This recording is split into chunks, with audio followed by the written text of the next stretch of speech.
కొంతమంది ఏమనుకుంటారంటే సమయానుకూలంగా సలహాలు సూచనలు ఇవ్వడానికి ఉంటాయి, పాటించడానికి ఉండవు అని అనుకుంటారు. ఎందుకు అని అంటే తమ దాకా వస్తే కానీ తమకు అర్థం కాదన్నట్టు నిజంగానే కక్ష సాధింపు చర్యలకు పాల్పడే ఆలోచననే ఈ రాష్ట్ర ప్రభుత్వానికి ఉండి ఉంటే ఈరోజు అక్కడ కూర్చొని అక్కడ నించొని నోటికొచ్చింది మాట్లాడే అవకాశం ఉండకపోతుండే. చెంచల్గూడనో చెర్లపల్లిలో మమ్మల్ని ఎక్కడైతే పెట్టినరో డిటెన్షన్ సెల్లో ఎవరిని కలవకుండా నిర్బంధించినరో అక్కడనే మీరుండేటోళ్ళు. కానీ మా ప్రభుత్వం 15 నెలల్లో ఎవరి మీద కూడా కక్షా సాధింపు చర్యలకు పాల్పడలేదు. అధ్యక్ష, డ్రోన్ ఎగరేసిందని, డ్రోన్ ఎగరేస్తే ఎవరైనా అనుమతి తీసుకోకుండా ఒక డ్రోన్ ఎగరేస్తే ఆ డ్రోన్కు 500 రూపాయలు ఫైన్ వేస్తారు అధ్యక్ష. కానీ పార్లమెంట్ సభ్యుడిగా కాంగ్రెస్ పార్టీ వర్కింగ్ ప్రెసిడెంట్గా నన్ను అరెస్టు చేసి జైలుకు పంపించి మామూలుగా దానికి 500 రూపాయల ఫైన్ ఉంటే బిలో 7 years ఉంటే రిమాండ్కే పంపరు, పోలీస్ స్టేషన్ బెయిల్ ఇవ్వాలి. కానీ అధికారాన్ని అడ్డం పెట్టుకొని అన్ని రకాల వ్యవస్థల మీద ప్రభావితం చేసి చెర్లపల్లి జైలుకు పంపించి నక్సలైట్లు ఐఎస్ఐ తీవ్రవాదులు ఉండే డిటెన్షన్ సెల్లో ఒక కాంపౌండ్లో ఏ ఒక్క ఖైదీని లేకుండా 7 ఫీట్ల బై 12 ఫీట్లు ఉంటే అందులో 3.5 ఫీట్లు పండుకోవడానికి దిమ్మె ఉంటుంది, ఒక చిన్న బాత్రూమ్ ఉంటుంది అధ్యక్ష. 16 రోజులు డిటెన్షన్ సెల్లో ఒక్క మనిషిని చూడకుండా నన్ను నిర్బంధించిన ఆ కోపాన్ని దిగమింగుకొని రాష్ట్ర ప్రయోజనాల కోసం ఈరోజు పనిచేస్తున్నా అధ్యక్ష.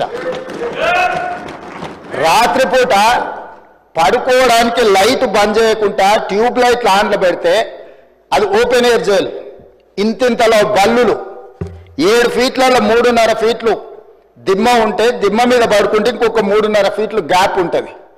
లైట్లు బంద్ చేయకుండా లైట్లు ఓపెన్ పెడితే అధ్యక్ష ఇంతింతలో బల్లులు 20-30 పైన ట్యూబ్ లైట్ ముందు పురుగులు తిరుగుతుంటే అది ఓపెన్ ఎయిర్ జైలు కాబట్టి పురుగులు వస్తే పురుగులను తినడానికి బల్లులు పరిగెత్తుతుంటే ఏ ఒక్క రోజు రాత్రి కూడా పడుకోకుండా మేల్కతో కూర్చున్న అధ్యక్ష.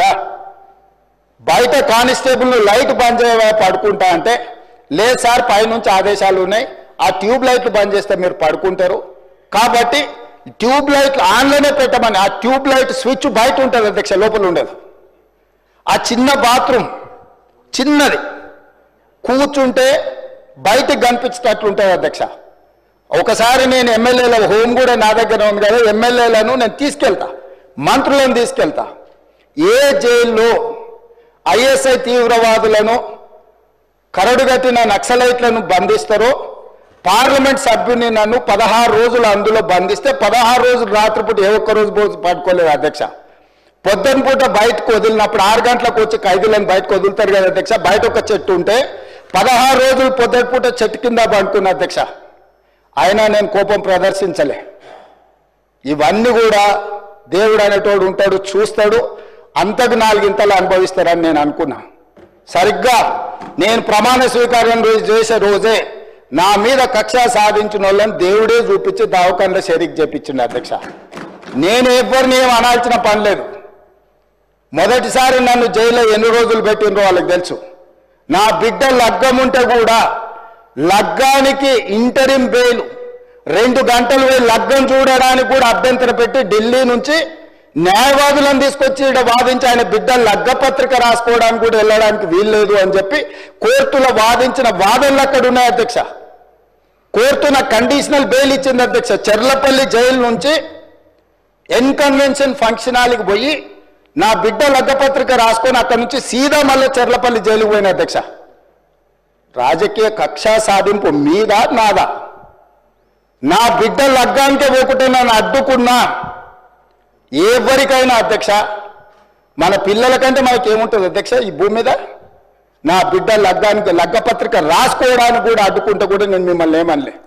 నేను పార్లమెంట్ సభ్యుడిగా ఉంటే, పార్టీ వర్కింగ్ ప్రెసిడెంట్గా ఉంటే ఎవరో జర్నలిస్టు డ్రోన్ ఎగరేసి వాళ్ళ విలాసవంతమైన బంగ్లాల వివరాలు తీసుకొచ్చి నాకు లేటెస్ట్ న్యూస్ తెలుగు మరియు ఇంగ్లీష్ అప్డేట్స్ కోసం ఇప్పుడే క్యూన్యూస్ అఫీషియల్ యాప్ ని ప్లే స్టోర్ నుండి డౌన్లోడ్ చేసుకోండి. సరికొత్త సమాచారాల కోసం క్యూన్యూస్ వెబ్సైట్ ని ఫాలో అవ్వండి. ఛానల్లో ప్రాంతీయ, జాతీయ, అంతర్జాతీయ వార్తలు వీక్షించండి. లైక్ చేయండి.